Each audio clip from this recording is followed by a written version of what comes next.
Brandon Faust is the visionary owner and founder of Mold Solutions, an industry-leading indoor air quality company specializing in top-tier remediation, atomized sanitization, and duct cleaning services. Driven by a personal journey rooted in his commitment to health and healing, Brandon's dedication stems from witnessing his own family struggle with unexplained chronic illnesses. With a heartfelt mission to address these widespread health concerns, he has become a beacon of hope for countless individuals in search of answers. In an astonishingly short span of just 1.5 years, Brandon has propelled Mold Solutions from a dynamic startup to a thriving enterprise, boasting a highly skilled team of 15 dedicated staff members. Brandon's exceptional accomplishments and unwavering commitment have garnered well-deserved recognition. In 2021, he was honored with the prestigious Inc. 5000 award and propelled the company to an impressive 377 ranking on the covered Inc. 5000 list.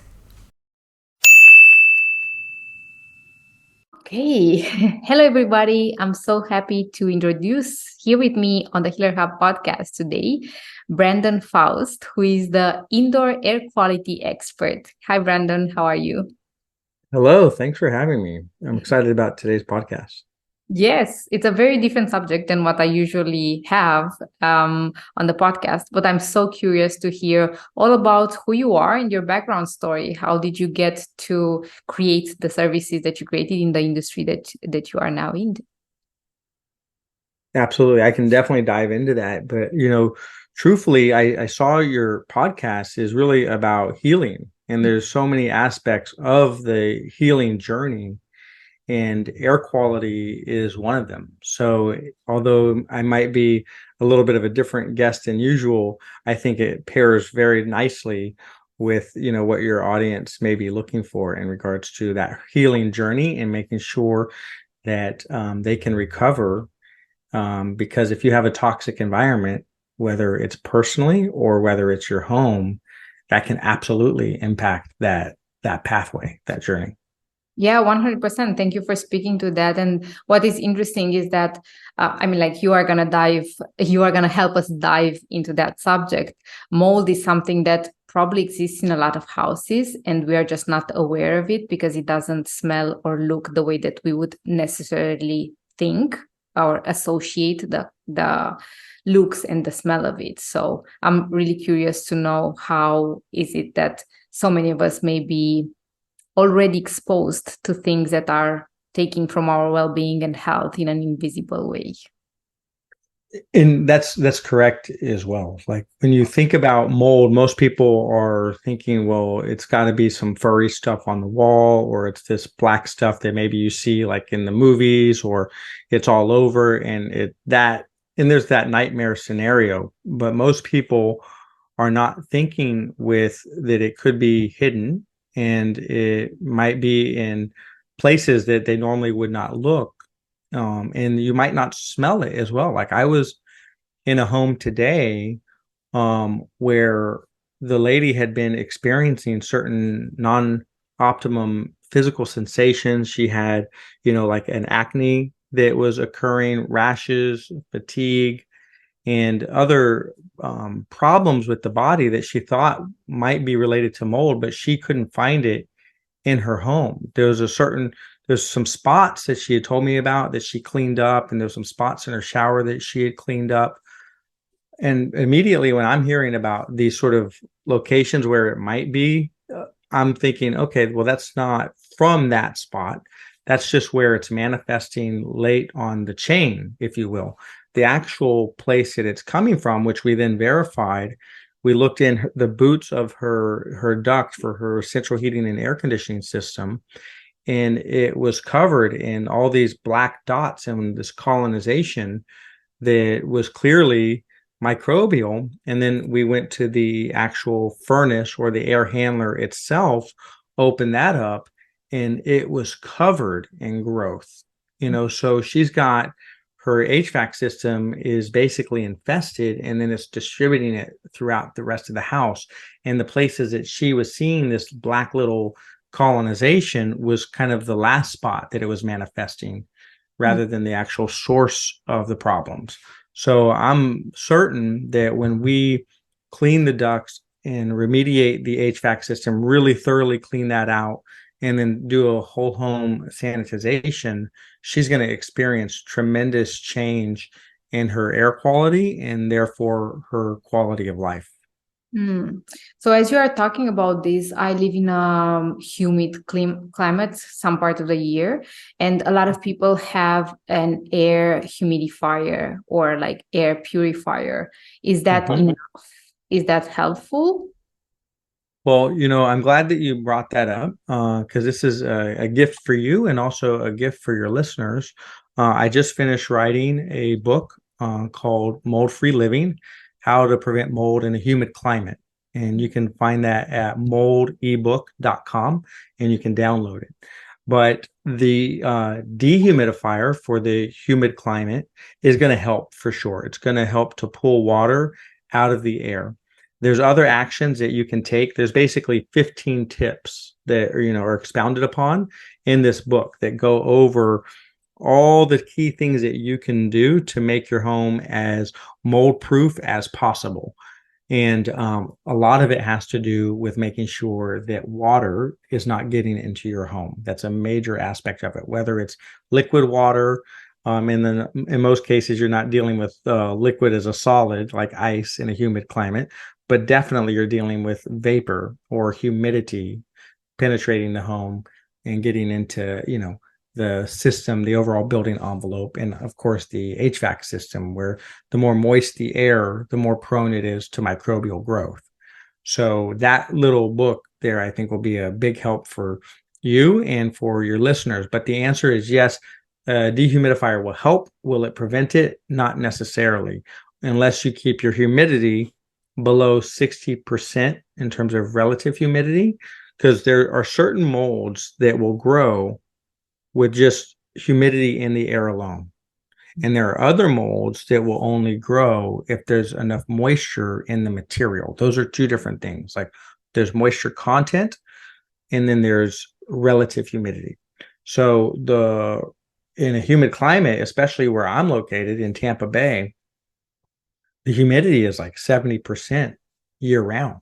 There's sometimes it drops a little bit lower, but even in the winter months, it can be somewhat high, and then definitely in the summer months, for sure, it's like way over 60%. And then that can move into the house, like for example, in my house in the summer months, it's hard for me to open the door because the door becomes swollen. It's a wood door. So that it brings in so much moisture that it actually makes it harder for the door to open and close.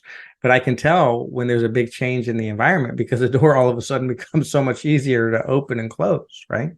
So yes, definitely dehumidifiers are crucial and HVAC maintenance is crucial, so I hope that answers your question. Yeah, for sure. So we already kind of started talking about the subject, but I'm curious about your background story. So how did you come to doing what you are doing and where is the interest from? Well, it's kind of one of those stories where it was really serendipitous. It fell into my lap. And truthfully, it was one of those things that initially I rejected, where I had been involved in more like doing executive recruiting. Of course, that involves like some sales and marketing and things along those lines. That was my background. And then, moving to Florida, I was kind of picking up on that same path and doing the same type of thing. I was working for a cybersecurity firm of all places, and kind of selling this product for this cybersecurity firm. And a friend of mine who I'd known for many years had also moved to Tampa and asked me to help him start this mold company. He was going to take it over because it was really a very, very new sort of startup company that he was going to take over. And he knew that he was going to need somebody to kind of be able to communicate about it.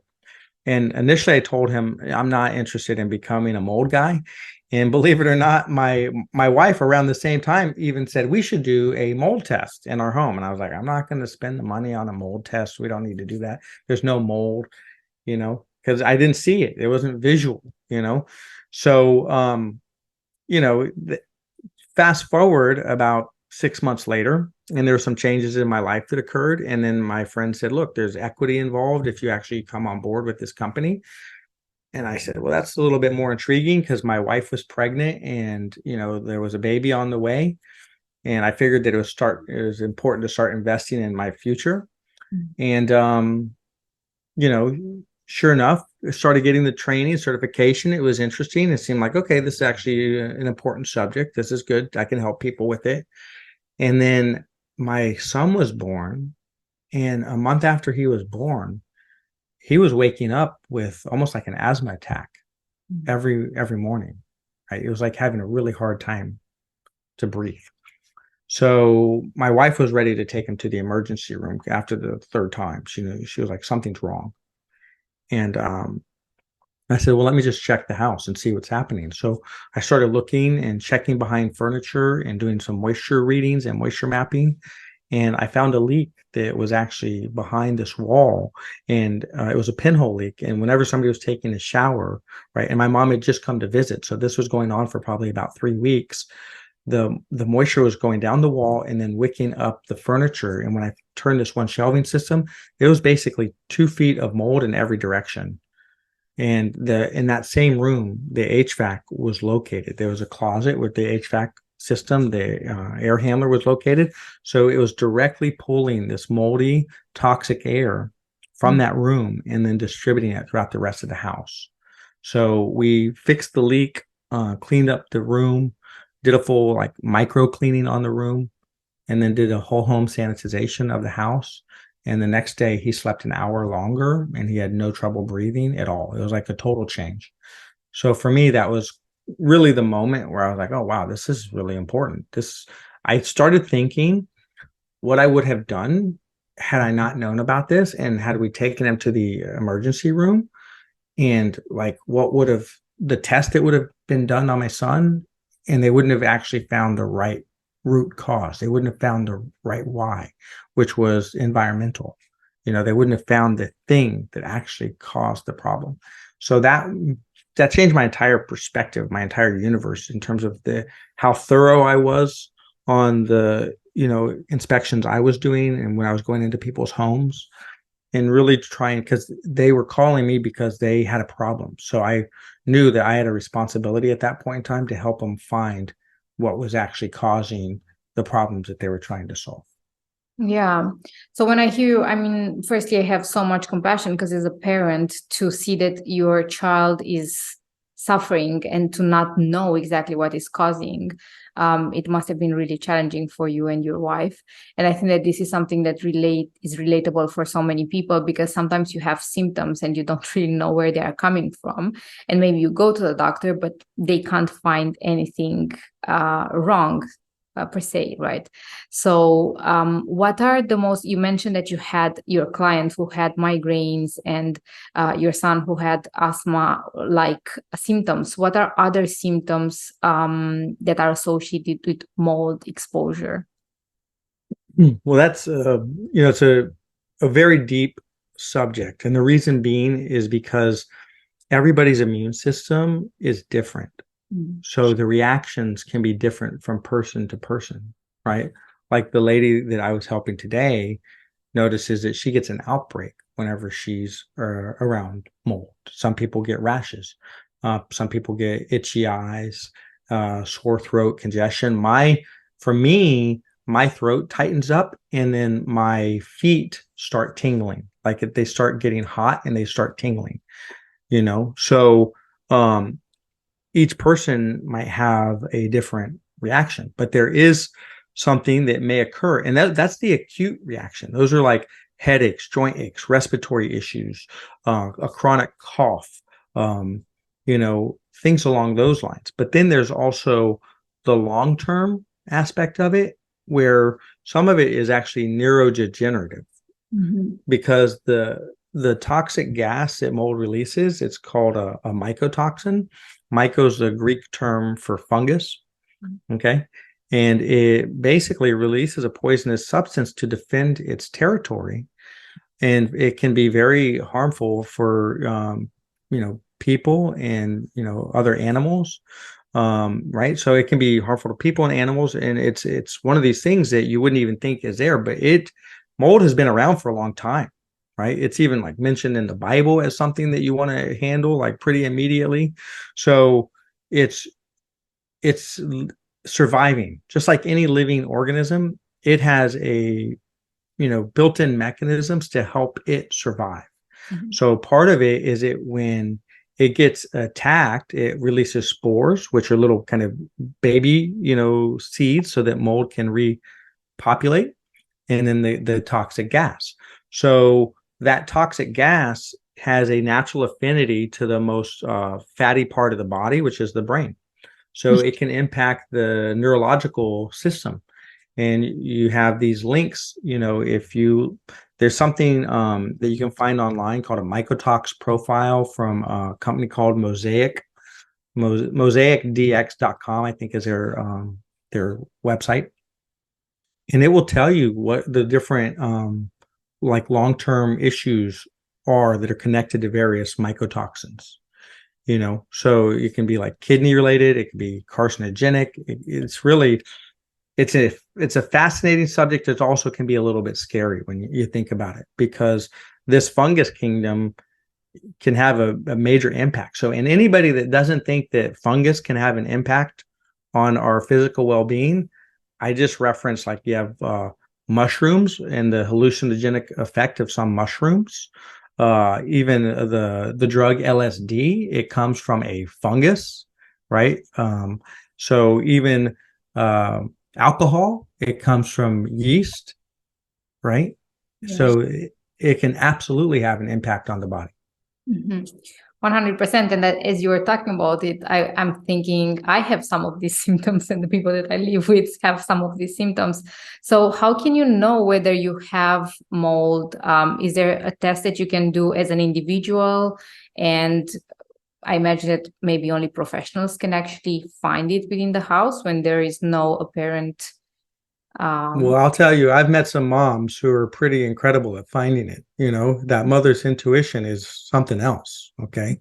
And they're like some of the best inspectors because they won't stop until they find it, So, but the answer is there's things that you can take. I think there's a company called Immunolytics that has like these petri dishes that you can get sent to your home, and you can put it out and obviously follow the instructions. One thing that you should know is that, mold is a natural occurring thing. So every home in every space is going to have some mold spores. It's naturally occurring. It happens outside. You open doors, windows, etc. Spores can get in. So, but there's a difference between spores and colonized mold. And just because you have spores doesn't necessarily mean, just because you have spores doesn't necessarily mean that you actually have mold in your house.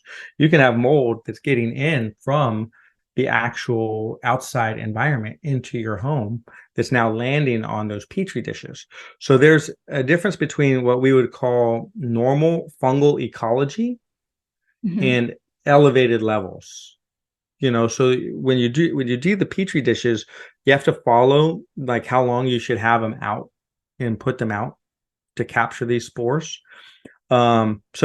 Again, that company is Immunolytics that does the petri dishes, and they'll send you a report back kind of telling you what's going on. To me, it's not a fantastic yardstick. And truthfully, there's not one test that I say that is a perfect yardstick for whether or not you have mold. Because the air sampling that a lot of inspectors will do, the accuracy rate on that is about 30%. Oh. Which is not very good, right? Because you can get a lot of false negatives with the air samples where you get almost like this false peace of mind thinking that there's not a situation, and there is. But just because the air sampling is just testing for spores, it's not testing for mycotoxins. So you can get and I had that same exact thing happen in my house, which I can talk to you a little bit about later on. But you don't want that false reading thinking that you're okay, but then you actually do have mold hidden somewhere. So air samples, I'm not saying not to use them. You can use them because it's very rarely that it's a false positive. Unless there's like a window open or a door open, then you could get a false positive. Or if the person taking it just came from a moldy environment, then it could be a false positive, right? So you have petri dishes, you have air samples, you have direct samples. To me, direct is the best, but that requires having somebody that knows where to look and what to look for, because the direct sample needs to be touched to the mold itself. You need to actually sample that mold. And if it comes back hot, showing that there's mold, then yeah, it's definitely colonized mold in that home. And usually if you're having like colonized mold, it's already past the point that you want it to be, because now it's got a climate that is acceptable. It's starting to grow. The colonized mold will lead to more mold spores, and it will also it will lead to the mycotoxins being released. And some molds are more toxic than others, but I would say as a rule of thumb that there's not one mold that's a good mold to have in your house. I mean, some people might like blue cheese or something like that, and they might argue with me on that point. But in general, there's not really one mold that's a good mold. And if anybody's like, oh, don't worry about that mold, that's not that big a deal, I would run, or close your ears, because, we've been hearing that about a particular mold called cladosporium for years. And I even had some inspectors, when I first started, and even up until like a week ago, telling me, oh yeah, every HVAC is going to have that mold in it, so we don't even test for it.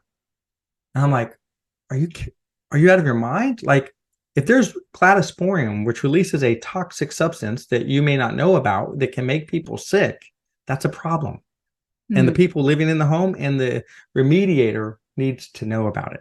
So just because it's common doesn't mean it's acceptable. Yeah, as you're speaking about this, I'm already somatizing. And I'm thinking how so many people normalize something just because, as you said, it's recurring. So if it is pretty much everywhere, then it must be normal and natural. And what you're telling us is no. If any kind of mold is a no. Inside the building envelope, right? Like, mold has a purpose, just like everything else. There's a reason that it's here. And the purpose that it has is to actually decompose organic material. That's why it's here. So if we didn't have mold and fungus breaking down, garbage and trees that have fallen and foliage and leaves, then we would have landfills that are way higher than they currently are, of course, right? So it does have a purpose to eat and break down organic matter outside. But when you're dealing with that on the inside of your home, especially as time has gone by and the buildings and the homes have gotten tighter, is a rule of, like, that's kind of what you expect now, is to have a tighter enveloped house, right? A tighter building envelope for energy efficiency and whatnot. The problem is that you're recirculating this air. And if it's toxic, it can mean that you're living in a toxic soup. You're sleeping, and your body is trying to go through the deep healing process while it's sleeping and not actually achieving its results, because the sleep patterns itself are being disrupted, or you're taking in toxins when your body should be healing. So let's say that another question was about having a blood test. So this is something that you can find, right, through a testing of the body of the individual who lives in the said house. Absolutely. And that's a great place to start, is like the company that I mentioned, Mosaic DX, they have a mycotoxin test. And that also has another test that you can do on top of it, which is a basic urine sample. And with that, you can actually see what mycotoxins you might be high in, right? And that gives you a good place to start, because if you are high in these areas, you're getting it from somewhere, whether it's your house or where you're working. And now you can start tracing it back. But again, even that test is not necessarily, it's testing for maybe 15 to 20 different types of mycotoxins, and there's over 100,000 different types of molds. So, and in the US is about 50,000. On a daily basis, I'm seeing probably 15 to 20. So, for example, that mold cladosporium may not be in that mycotoxin profile. The actual mycotoxin that it releases may not be in there. I don't think it is. But there's other molds like, Aspergillus, which releases a mycotoxin called ochratoxin A that absolutely is in there. The black mold, Stachybotrys chartum, releases a mycotoxin called trichoterathine or something along those lines, T2, which, believe it or not, they actually used that in biological warfare during the Persian Gulf Wars. So they would actually grow mold, that they would harvest mold and capture the gas, and it would be used for biological weapons. So it's not something to be underestimated in terms of the impact that it can have. Yeah. So let's say that somebody gets themselves tested or invites a professional, and then, yes, they do have mold. What is the remediation process? Where do you start? Okay, so let's say you've done your testing, it's confirmed in the body, it correlates with the stuff that you're finding in the house, and you can actually do a mycotoxin for the house through another company, Real Time Labs. You can do that. So you can get a kind of a cross, connection showing that, hey, in the body, house, same thing, there's something going on. So now the detective process starts. You need to find out, where is it coming from? And usually it's going to be a place where water is in the home, whether it's under a sink, behind a vanity, the toilet, the tub, the shower. You're going to all the spots that are potentially going to have water intrusion issues. That's the first place. But there's also the HVAC system, where there can be condensation. There can be enough of a temperature differential, similar to like if you had a cup of water in a glass, there's no water droplets, but then you put some ice in that same glass, and before you know it, that temperature differential is high enough that water starts forming to the glass. That's condensation. So the HVAC works the same way, where you can have it dripping. Like we did one remediation project where the black mold basically followed the exact pattern in her ceiling of her trunk line. So the HVAC system the ducts were actually too small, and they were basically getting too cold, and it was just constantly dripping. And then there was moisture along that line, that same pathway. So that's what you're looking for, is where is the water at? And in some cases, it may be just humidity driven. Like we had one remediation project where it wasn't really remediation, it was more mold removal, because the technical term for mold remediation is when you're removing contaminated material. And in this case, we were removing the mold that had formed in the home. Okay. Now, some people might tell you, like, you need to do a naked start if you get like a mold in your house, where you kind of like leave everything behind. I do not subscribe to that rule of thumb. I don't think that's accurate. Okay. Now, maybe if somebody is super, super sensitive, then you might not have an option. But for most people, you could remove the colonized mold like through HEPA vacuuming, vacuuming it up, wiping it down, HEPA vacuuming it again, and then sanitizing the house using a pressurized like fogging system that allows the product to break down the mold spore and help to lift or remove the mycotoxin, almost like a solvent would. It helps to kind of disintegrate it, which is really an important fact after every remediation project, is to get the home properly sanitized with a non-toxic product. Yeah. I'm thinking that this can only be done by a professional, and probably you have to keep on checking, because you never know if it's going to come back again, or once it's done, you can be 100% sure that it's done. Yeah, at the end of the day, the most important test of all is the people test. It's the person, right? How do they feel in that environment? And a lot of times, one of the things that is a tip-off to a person that they may have an issue in their home is that they go away for a week and a lot of their symptoms are gone. and they come back to the house, and then now they have their symptoms again. They're like, it must be something in the home. Is my home making me sick? So I can't tell you the number of times that I've heard that story. A buddy of mine who lives up in New Jersey, was having a constant cough, congestion, itchy eyes. And he was telling me about this. And I said, Jeremy, I'm pretty certain you have mold in your house. So he went into the basement. We did a FaceTime and started, with a flashlight showing me around. I'm like, okay, look at that, look at that. And sure enough, there was growth all throughout the basement. And then what ended up happening as well is he found that there had been a slow leak behind the toilet for who knows how long. So then he came down to Florida to visit, and sure enough, all of his symptoms were gone within 2 days. So yes, it is the home that is making him sick. And yes, that does require a remediation project. And you're right, in most cases, you were talking about something where you want somebody with professional experience, but it's not just professional experience. You need to talk to a remediator that knows about mycotoxins, that knows about, engineering air control, that knows about containment, and is not going to make the problem worse. Because you can get somebody in there who says, oh yeah, we can remediate this, we can abate this, we can get rid of the mold, and they make it worse because they attack it, they agitate it, and they cross-contaminate the house. So you need to really vet your people and make sure that they know what they're doing and that they are going to have, proper containment. They're going to have proper air control where they're blowing the bad air out and having a filter to bring good air in, and that they're going to do a full micro cleaning afterwards. So it can be an intense project. Now, the other thing is you don't want somebody to sell you something that you do not need.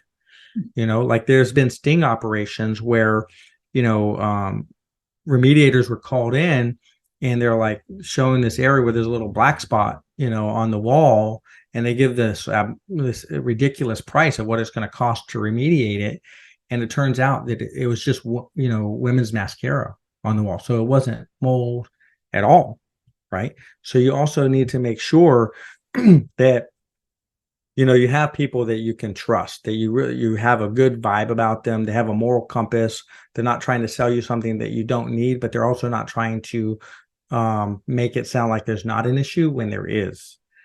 So again, I think that the test for yourself is probably the most important test to start with. Do I have mycotoxins in my body? How am I feeling in the home? Am I fatigued? Do I have headaches? Do I have joint aches? Am I having difficulty sleeping? Do I have a chronic cough or a respiratory issue? These types of things would say to me, yes, you need to do a deep dive on your home, and we need to find out where the environmental triggers are located, what's causing them, and then get to the root of that, prevent the moisture intrusion, get rid of the colonized mold, and do a full cleanup. I'm wondering if there are any vulnerable populations, so maybe children or infants or old elderly people who would be more prone to suffering worse consequences than healthy individuals. Well, the answer is 100%. There's definitely certain segments of the population that are going to be more prone. Even with, infants or babies, the number of breaths that they're taking is far more than what a normal adult would be taking. And their immune system has not built up, very similar to what happened with my son, where he got sick, where my wife and I were not sick, and definitely the elderly are going to be more prone. There's also, from what the functional medicine doctors and integrative medicine doctors that I've worked with and I listen to talk about the fact that there's a particular gene, which I think is called the HTLA gene, which prevents people from detoxing at the same rate. And that's about 25% of the population. So you can have a family where, and this has happened so many times, where one person is sick and everybody else is fine, and they're being looked at like they're crazy or it's mental, and it's not. They're actually not able to detox at the same speed. So that's the answer to that question, is that yes, there is a certain portion of the population. And then there's even a smaller percentage, I think it's about 2%, that are extremely sensitive, so, and it's something that is important for, all parents to know, and mothers in particular need to be in tune and trust their mother's intuition, because the lady that I was speaking with and helping today, I was in her house and she was telling me about her journey. Her name is Ashley, and her daughter is 17 and she's autistic. And we were talking about it, and Ashley told me with certainty that she feels that it was because they were in a home that had mold and lead when she was pregnant up until the age of 3 years old, that led to this situation with her daughter, and the environmental toxins that basically impacted their life, because she was telling me that they knew that there was leaks, they knew that there was mold, but they did not know the extent of the problems that it could lead to or create in terms of the child's development. Yeah, that's so unfortunate.